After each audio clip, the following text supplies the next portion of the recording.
যারাই ফ্যাসিস্ট খুনি এবং খুনি আয়নাগর বানাগর কারিগর এবং দেশের টাকা যারা পাচার করেছে সেই ছাত্ররা এবং জনগণ যে অন্যায় প্রতিবাদে যখন তাদের জীবনের মায়া ত্যাগ করে যখন বাংলাদেশ সহ বাংলাদেশের সর্বত্র পরিগণিত যখন আওয়াজ করেছিল তখন আমাদের সেই দৃশ্য এখন আমাদের চোখের সামনে থাকবে। সেই আবু সাঈদ দুই হাত প্রসারিত করে যখন এই অন্যায় কাজের প্রতিবাদে যখন তার বুকের ভিতরে গুলি দিয়ে রাস্তায় লুকিয়ে পড়েছিল, সেই পশুরা যারা গুলি করেছিল সেই চিত্র এখন আমাদের চোখের সামনে। যখন এই অন্যায় প্রতিবাদে যখন আমার ছাত্র ভাইয়েরা আমার বাংলাদেশের বিভিন্ন পর্যায়ের জনগণ এমনকি মা বোনেরা পর্যন্ত যখন রাস্তায় নেমেছিল তখন রোদের ভিতরে তারা পানি পিপাসায় অস্থির হয়ে পড়ছিল, তখন সেই মুখের সেই পানি লাগবে সেই শব্দ এখন আমাদের কানে জড়িত। আমরা দোয়া করি আল্লাহ রাব্বুল আলামিন যারা এই ন্যায়ের পক্ষে অন্যায় প্রতিবাদে যারা রাজপথে শাহাদাত বরণ করেছেন আল্লাহ তাদের মর্যাদা দরজা আল্লাহ বেহেশতের ভিতরে বলন্দ করে। শত শত আমার সন্তানেরা চিরতরে তাদের চক্ষুকে হারিয়েছে, আর কোনদিন তারা আলো দেখবে না। আল্লাহ রাব্বুল আলামিন তাদেরকে সুস্থ করে দেয় এবং যারা পঙ্গু হয়েছে এখনো হসপিটালের ভিতরে কাতরাচ্ছে আল্লাহ রাব্বুল আলামিন তাদেরকে সুস্থ করে দেয়। এত ত্যাগ এত জান বিসর্জনের মাধ্যমে ফ্যাসিস্ট পালালো, খুনি পালালো। আমাদের বাংলাদেশের মানুষের ছাত্র জনতা একটা বড় লক্ষ্য, একটা বড় উদ্দেশ্য ছিল। সে উদ্দেশ্যটা কি?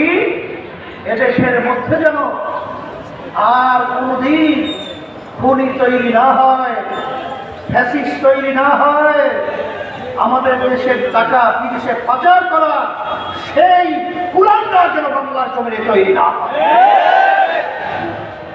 কিন্তু আমরা ভারতের আন্তর্জাতিক বলতে হবে এখনো সেই মায়ের কান্না, বুক ফাটা চিৎকার, সেই শব্দগুলো এখন আমাদের কানের ভিতরে ভাসছে। মা চিৎকার করে উঠছিল। আজকে কয়েকদিন পর্যন্ত আমার সন্তান আমাকে মা বলে ডাক দেয় না। আমি ধিক্কার জানাই, আমি ঘৃণা করি সেই লোকদেরকে যারা এই সব ইতিহাস ভুলে, যারা ক্ষমতায় যাওয়ার জন্য, আজকে দেশকে শান্তি করার জন্য যারা চাঁদাবাদে লিপ্ত হয়েছে, চাঁদাবাদে লিপ্ত হয়েছে, চাঁদাবাদে লিপ্ত হয়েছে, ওদেরকে আমরা ভিক্ষা চালাই, ঘৃণা চালাই। বাংলার জমিন থেকে এই চাঁদাবাজদেরকে উৎখাত করতেই হবে।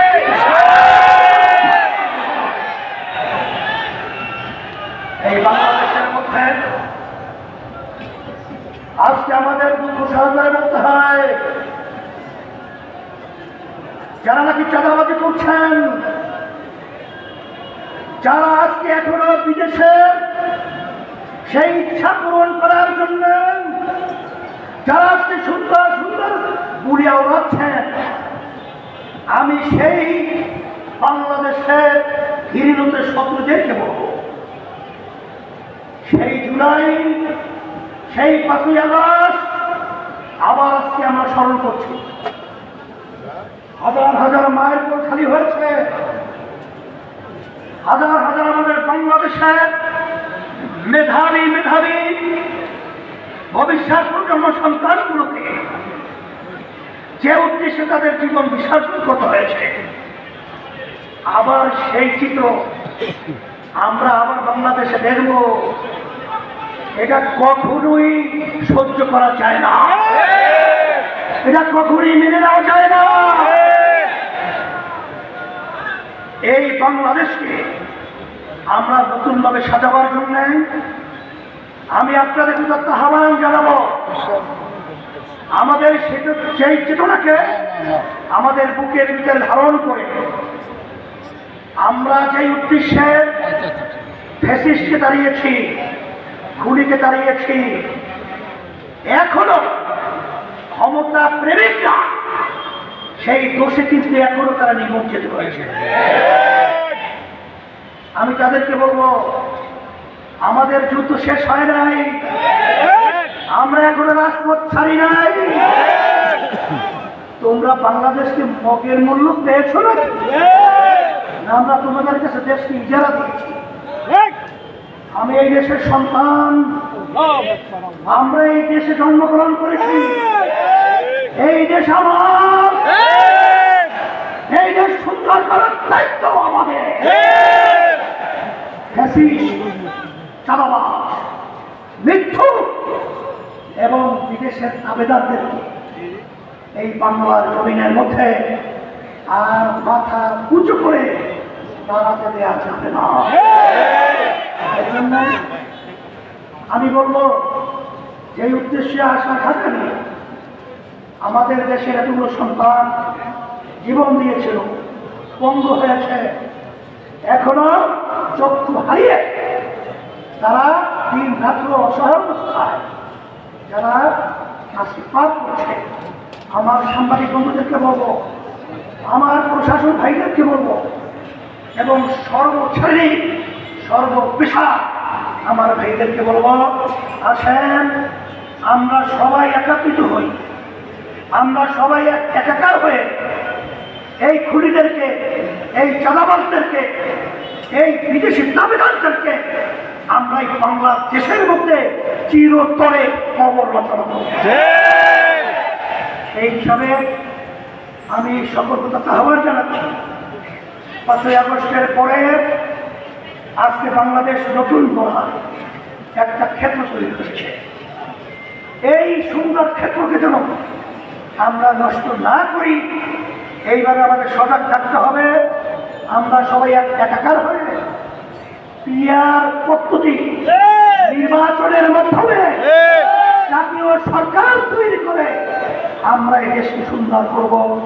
আল্লাহ রাব্বুল আলামিন আমাদের সকলকে এই সুন্দর দেশ করার এবং এই আশায় আমরা একত্রিত কাজ করতে পারি আল্লাহ তৌফিক দান করুন। আল্লাহুম্মা আমিন।